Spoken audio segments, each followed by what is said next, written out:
Welcome back, ladies and gentlemen, to a brand new spoiler review of another TV show. This time, I'll talk about HBO's season 2 of His Dark Materials, which just wrapped up last night for us here in the United States. It's already wrapped up, I think, a week or maybe even 2 weeks ago in the UK, but we've just wrapped up here in the United States. I'm here to break down season 2 in spoiler fashion. So if you have not seen His Dark Materials season basically, yeah, 1 and 2, I would click away. I did choose to do a spoiler review for season 2 because it's gonna be tough after just talking about season 1 spoilers to go into season 2. I think the best thing to do, especially with this show, is to break down what happens, my thoughts on season 2, and your thoughts. Before I get into my spoiler review of His Dark Material season 2, please leave the like button. That's the best way to support the channel if you like content like this. Also, please comment down below your spoiler thoughts of this season, of this past season of His Dark Materials. Did you like this better than season 1? Do you think it set up season 3 well enough? And tell me your favorite parts and least favorite parts, and if you actually like this season of His Dark Materials. Also, please subscribe and ring the bell if you're more interested in more TV show reviews, movie reviews, streaming platform reviews, and movie rankings. If you like any of those things, please consider subscribing to this channel. We're almost at 100 subscribers. Let's help become one of those first 100 subscribers to this community. Now, let's get into the review. So as I said, it's spoilers of both seasons, obviously here, really season 2. I did really enjoy season 1. I didn't love the season, but I really did enjoy it with Daphne Keene as a lead character, which was Lyra, and a really great character. Now, I kind of already technically kind of understood the world for the most part in the Golden Compass movie, even though I don't like that movie whatsoever. I think it's a really terrible movie. So I was actually excited to see that done well, and that's when season 1 actually did a good job with Daphne Keene, Ruth Wilson, Lin-Manuel Miranda, and James McAvoy really commanding the series. And we end season 1 with just a lot of stuff happened in that season 1 finale. Obviously, to open up the worlds, James McAvoy kills Lyra's best friend, Roger. And I thought that was a really surprising and really deep moment for me. That was probably the most emotional I've been for the entire show, was Azriel killing Roger at the end of season 1. Now, obviously, that would affect her, and we saw her and Will Perry at the end of season 1 go into the world, and we knew that would probably be the main thing of them together in season 2, and that's what it is. They meet on this world that is different from both of them. Will does not have a demon, and she does, obviously. So, they both come from 2 different worlds, even though they're on a 3rd different world at the moment. I also thought this was an upgrade from Mrs. Coulter over her work in season 1. I think Ruth Wilson does a great job in the season, and the character has a lot more juicy scenes to work with, especially in the first 2 to 3 episodes, where she kind of takes over the magisterium a little bit and influencing a war between the magisterium and the witches. That was all her, and you can see her and messing with it. She makes she basically lets the magisterium head die so this new person can take over, and she basically tells him what to do, and before she basically ditches him to go after Lyra. I thought her stuff in the first couple episodes was really, really fantastic and really interesting. Really, the first half of the season, Lee Scoresby, played by Lin-Manuel Miranda, was just searching for this person, and we find out it turns out to be Andrew Scott, who plays Will Perry's father, John Perry. And I won't get to that in just a minute, but that's what Lynn's basically doing for the first half of the season. And now there's a difference between season 1 and season 2. As you know, season 1 had 8 episodes, and this season only had 7. Now, they were supposed to be an 8th episode that was entirely about Azriel, but because of the pandemic, they just had to put out what they had, and that was 7 episodes. Now, I don't feel like there was an episode missing, but we were missing Azriel for sure until that, obviously, spoiler, as you know, last episode. But as we go through the season, you really get some great chemistry between Amir Wilson and Daphne Keene as Will and Lyra. Really good work by both of them this season, especially Lyra, who I think doesn't have as much to do this season compared to last season. She does get to meet a scientist in our world, which is Will's world, this season, and they actually have a great couple of scenes together. And you get why the scientist she's studying dark matter, and you get why the thing is telling her to chase Lyra, because she really does care about Lyra anyway, which is great. And that was my favorite part about Lin-Manuel Miranda's character this season, Lee Scoresby, was that based off of season 1, he really loved Lyra like she was his kid. I thought they actually really nailed that this season because they built the chemistry on screen together last season, and shockingly, we don't see them on screen this season. Which and I'll get to that in the season finale, which I'm just trying to build to at the moment. Also, we know that Lord Boreal, who was really in season one, he kind of barely was in it, but you could see that he was going between worlds before anyone else knew, and we find out that he has a bigger role in season two, and especially with Mrs. Coulter. He knows that she is Lyra's mother, and he wants the subtle knife, which is what Will possesses in the midway through the season. After he had to beat up this kid, and we had a really great cameo by a really famous actor as well to get the knife. And that part of the knife looked visually amazing. The fact that you cut into different worlds, I really enjoyed the subtle knife being a main factor.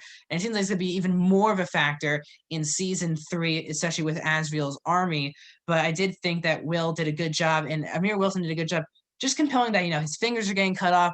He doesn't really feel this responsibility. He was just a normal kid who didn't have a dad, and he uncovers a lot about his background and who he is as a person throughout the season, through not just his family lineage, but Lyra, which I thought was very well done as well. As we continue through the season, I did think my main issue as a whole of the season that I thought the witches were handled very poorly. Throughout the season, they're just talking. They're having a scene, maybe 2 scenes an episode, where they're just saying how bad the Magisterium is and we need to find Lyra. I would say the first 4 to 5 episodes are just that. And until Seraphina joins up with Lyra in the second to last episode of the season, they're handled really poorly throughout the entire season. I thought it was a big misfire because the witches seemed very crucial into understanding Lyra's lineage, but instead of doing that, they're just talking about Lyra's prophecy and the Magisterium just destroyed our world, which is fine, but we can't keep having these same conversations every episode. It feels very repetitive, and the ending, and in my opinion, that was my main weakness of the main characters, that they were not handled correctly. So let's just cut to the season finale because that's what you're all here for. The season finale was dropped last night, and I'll be honest with you, I was very disappointed with the finale. I was actually thinking it would be one of the more epic finales, especially, again, I haven't read the books. I don't know what happens, and I'm happy that I don't know what happens. But this finale did not feel like a finale compared to season 1. Season 1, we had now we do get 2 deaths in this episode, which obviously go with the finale. John Perry and Lee Scoresby do die in this episode. That definitely did something. But last season, the finale was really great because he had Asriel. He's such an unpredictable character that you can't read. What was he gonna do? And once he kills Roger, it really hits you hard with Lyra. Now this finale, the first finale felt like its own thing. It wasn't. Now, what was it setting up season 2? Absolutely. When Lyra and Will go through different worlds. But other than that, it really is just its own episode wrapping up the entire season. Well, this season just feels like a stepping stone to get to a bigger story like season 3. The best way to compare this episode for me is to like Harry Potter and the Deathly Hallows Part 1. That if you go to my channel, you can check my review for it. Well, I'm not a big fan of Part 1 because it just feels like a setup movie for something a lot better down the road. And that's what this episode, which is only 45 minutes long, does. There aren't really, we're just having conversations basically throughout the entire episode. Lyra and Will basically do nothing this episode. They're just chilling and having conversations. And the exposition that is dropped this episode felt very lazy, especially the fact that the opening witch, who's like one of the heads of a clan in this for the witches, she's chasing Asriel because she saw the angels were there. And we're basically told through these creatures a bunch of really crucial exposition. And I know it's not probably Asriel isn't in the books as well this much, but for a character that's talked about this much, we need to see, and I think that's why we needed an Asriel episode, because we needed to physically see what he is doing. But basically this entire season, we're just being told stuff that we have to take before we see him in the last scene. And I thought, I'm not just saying that because James McAvoy is one of my favorite actors. He is my second favorite actor in Hollywood. but the character needed more screen time because we're just being told what he's doing. We need to see, and that's why I think the 8th episode, which would have been his, needed to be in this season. We also get to see Mrs. Coulter control the Spectres this season. I thought that was all fantastic. And the tension between Coulter and her demon, I always actually felt a lot of emotion for. I get where both characters were coming from. I thought that was very well done as well. But we get to the season, and Mrs. Coulter, the most important thing in my opinion that happens this season at the end of this, is that Mrs. Coulter captures Lyra and kidnaps her, and she says she's taking her someplace, which I think really has a great place in season 3, because they had a great scene together when they were trying to get back the alethiometer this season in Boreal's house. I thought that the scene between Lyra and Coulter really is brilliant, and my favorite scene of the entire season. I thought it was very well done, and you can see while Lyra is still Mrs. Coulter's daughter, I thought that was very well done. But we know that McAvoy, Azrael, is creating this army, and he needs the subtle knife, which we'll see if Will gives him the knife or just goes after Lyra. That'll be the big thing. And again, Will just kind of leaves Lyra hanging, and so do the witches. So this kind of makes sense that everyone gets taken or has a bad thing at the end of this season. And the main thing is that we end on Lee Scoresby sacrifices himself so John Perry can go after the person who has the subtle knife, because he has his word to protect Lyra. So Lee sacrifices himself and basically gets killed, even though he calls out for Seraphina and she comes very late, too late that he is dead. And we know he's dead because his demon is gone as well. And then we go to John Perry. He has this very touching conversation with Will, but then he just dies after a conversation, which I thought was a bit shocking and didn't really make a lot of sense, and made me reflect on Lee's death as not worth it, in my opinion. A big misfire for me in this last episode as well.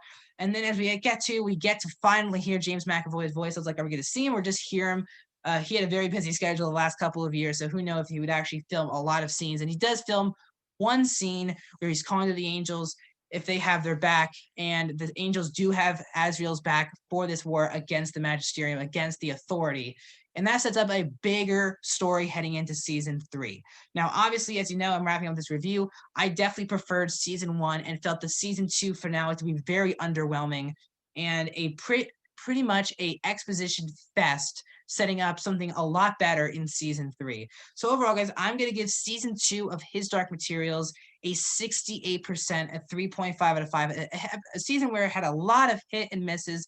I had a lot more critiques with this season, more than season 1. And especially that last episode, which could have made this actually a lot better than season 1, maybe killed off the greatness of this season. But again, I didn't really hate season 2 finale.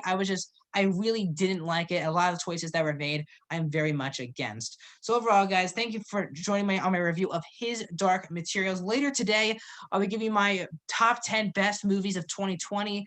And tomorrow, I'll be giving you my non-spoiler review of season 1 of A Teacher. So stay tuned for both those videos. So please ring that bell, subscribe to the channel, comment down below your spoiler thoughts of His Dark Materials, and please hit that like button. That's how you can support this channel the best. Thank you guys so much. I'll see you guys in the next one.